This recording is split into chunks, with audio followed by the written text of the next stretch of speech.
Bonsoir tout le monde. Je vais vous faire voir quelque chose et je vais vous laisser qualifier ces images.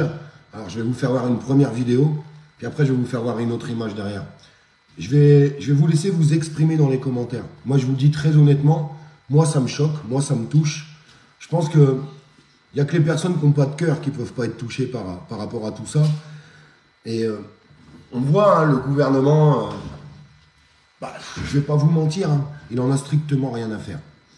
Je vous laisse regarder ça, je vous laisse partager ces images qui sont pour moi les images de la honte, très honnêtement. Essayer d'obtenir à manger, ils étaient 400. 400 hier. Beaucoup de jeunes. Ce sont des étudiants. Ce sont des étudiants, c'est l'association COP1 qui aide 13 000 étudiants dans le pays.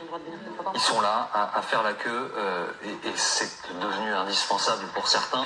On ne peut pas rester insensible à ça, Pascal. On n'est pas insensible, non. Bien sûr qu'on est sensible au fait que les étudiants souvent sont les premiers confrontés à ce type de difficultés.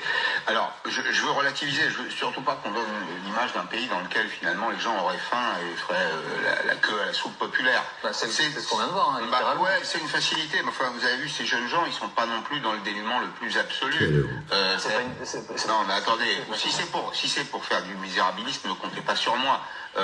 En France, la grande pauvreté recule. D'accord ? Sur le plan statistique, la grande pauvreté recule. En France, c'est un pays qui socialise tout. C'est-à-dire qu'on peut considérer que les Restos du Cœur, c'est aussi une forme de socialisation. Très bien, il y a beaucoup de gens qui ont recours aujourd'hui. Je suis désolé, les gens que j'ai vus dans la queue ne sont pas des gens qui sont indigents. Ce sont des gens probablement qui n'ont pas de revenus suffisants. C'est un coup de pouce à un moment dans la vie. Il y a des gens qui ont recours. Parfait, écoutez, c'est un système qui fonctionne plutôt bien. Ça substitue l'État, mais la vocation de l'État n'est pas de donner à manger à tout le monde. Franchement, c'est la misère recule. Ce mec-là arrive à dire que les gens qui font la queue pour pouvoir manger, qui sont des étudiants, hein, nos jeunes, hein, oh mais ils sont pas dans la misère ces gens-là. Et puis vous savez, la misère recule. Il essaye d'expliquer aux gens que la misère recule au moment où les Restos du Cœur ont annoncé qu'ils pourraient pas nourrir tout le monde. Qu'il y avait 200 000 personnes de plus qui venaient demander à manger au Resto du Cœur. Mais on en est où? Et dans le même temps, dans la même semaine, vous avez ça. 10 millions d'euros de budget en plus, les dépenses de l'Élysée ont dérapé en 2023. 10 millions. On n'est pas en train de vous parler de 10 euros ou de 100 euros. Très honnêtement, le budget de l'Élysée a dérapé en 2023 et devrait atteindre les 127 millions d'euros au lieu de 114 millions votés, selon l'observatoire de patati patata. J'en ai rien à foutre de leur observatoire. Vous imaginez quand même, on est en train de vous dire dans le même temps que l'Élysée, pour faire des grands repas, alors je sais, il y a des gens qui vont dire, mais Olivier, tu te rends pas compte, c'est normal, quand on reçoit le roi, il faut un grand repas. Ok, pas de problème, pas de problème. Mais ça sert à quoi d'avoir 160 personnes? Ça sert à quoi de prendre des bouteilles de pinard à je sais pas combien? Très honnêtement, ça sert à quoi? C'est 160 personnes, c'est quoi ce bordel? 10 millions d'euros. 10 millions d'euros pendant que des étudiants font la queue pour bouffer.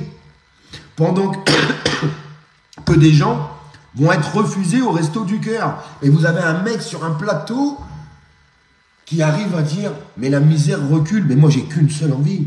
Quand vous me reprochez d'aller à la TPMP, d'aller à la radio, pour rentrer dans la gueule de ces gens-là.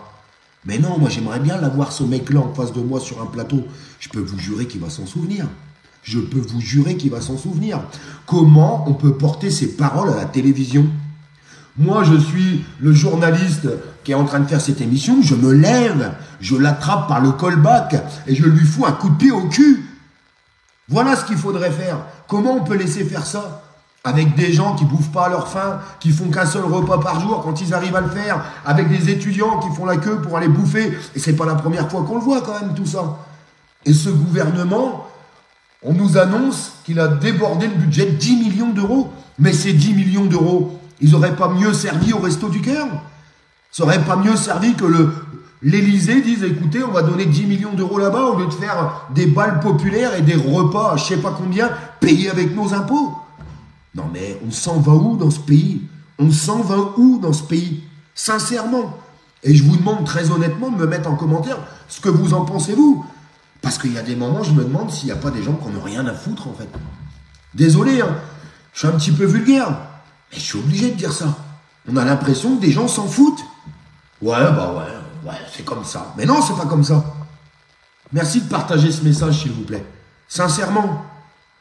Punaise, mais le pays a jamais été autant dans la merde à cause d'eux. C'est eux qui prennent les décisions, c'est pas vous, c'est pas moi. C'est bien eux qui prennent les décisions. Et dans la même journée, on apprend que le budget a explosé de l'Élysée de 10 millions d'euros supplémentaires. On a un mec sur un plateau qui dit « Oh, la misère recule en France. Hein. » Mais on se fout de la gueule de qui, quoi? Jusqu'à quand on va se foutre de la... Mais pourquoi des gens comme nous, on n'est pas invités à CNews et tout ce qui va avec? Non mais, à LCI, tout ce que vous voulez. Pourquoi on n'est pas invité contre ces charlatans? Contre ces gens là qui... J'ai même pas de mots pour décrire ce mec. Mettez-moi un mot. Je vois écœurant, mais écœurant c'est même encore trop gentil. Sincèrement. Mais il faut au moins s'insurger. Au moins ça. Partager ces images de la honte. Parce que ce sont les images de la honte. Sans déconner. Sans déconner. Moi, je sais pas, alors, je suis peut-être taré. Hein. Moi, ça me retourne la boyasse. Ça me retourne la boyasse, je vous le dis très honnêtement. Ça me retourne le ventre de voir ça. Honnêtement. En toute impunité. En toute impunité. J'arrive pas à comprendre. J'arrive pas à comprendre. On devrait tous taper du poing sur la table, s'il vous plaît. Vous voyez, normalement, sur le live, on devrait être 10 000, 20 000, 50 000. Ben oui, parce que c'est quand même effarant ce qu'on est en train de voir. C'est effarant. Ben, je peux vous jurer qu'il y a des gens qui passeront devant la vidéo et qui diront « C'est pas mon problème. Moi, j'ai ce qu'il faut. » C'est ça qui m'attriste. Sincèrement, c'est ça qui m'attriste. Je vous embrasse, les amis, et merci pour tous les gens qui sont sur la page, très honnêtement. Merci beaucoup de diffuser ces informations. Parce qu'on va continuer de le faire, on va pas les lâcher. Baissez pas les bras, s'il vous plaît. Baissez pas les bras.